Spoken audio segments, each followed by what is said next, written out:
পরীক্ষা দিয়ে কেবল আসলাম, হাতে ফোনটা নিয়ে শুধুমাত্র ইউটিউবে দেশের খবর দেখার জন্য মাথা আরো বেশি গরম হয়ে গেল।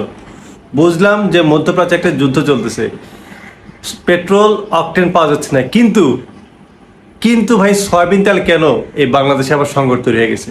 এই যে একটু আগে নিউজে দেখলাম যে সিরাজগঞ্জের সমস্ত বাজার থেকে সয়াবিন তেল আউট, সেখান থেকে সয়াবিন তেল পাওয়া যাচ্ছে না। ঠিক আছে, তেলের কথা বাদ দিলাম, মশলাটা কই থেকে আসে?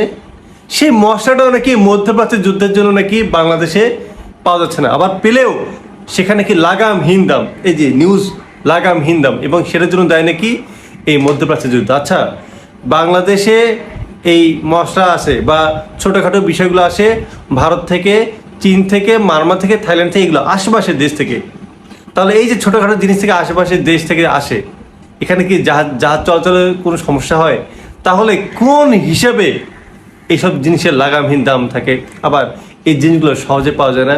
মানে চিন্তা করা যায় যে আসলে আমাদের বাংলা জাতির চিন্তা ভাবনা কতটা ন্যারো মাইন্ডেড হয়ে গেছে।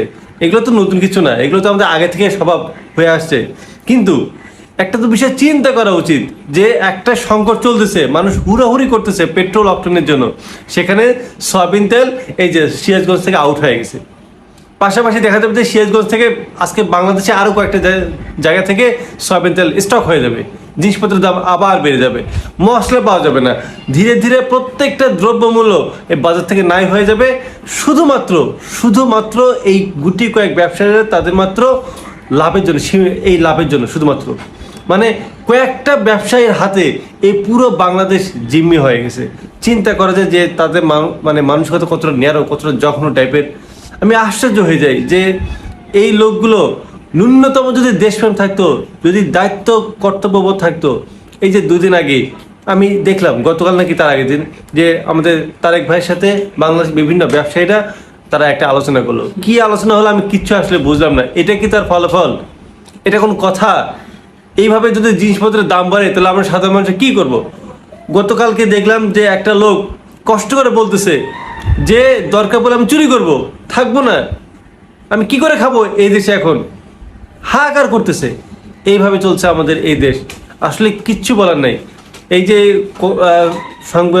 কয়েকটা মানে অধ্যাদেশ ছিল সমাজ সংস্কারের জন্য, যেমন গুম, আরো কি জানো আমার খেয়াল হচ্ছে না। এই যে সরকারের সমালোচনা করতেছে বা কার সমালোচনা করছে, কখন দিয়ে নিজেই গুম হয়ে যাবো এখন ভয় আছে, এই জন্য বেশি কিছু বলতে পারতেছি না। বাট শুধু একটা কথাই বলবো যে দেশ আসলে দেশের জায়গা নেই।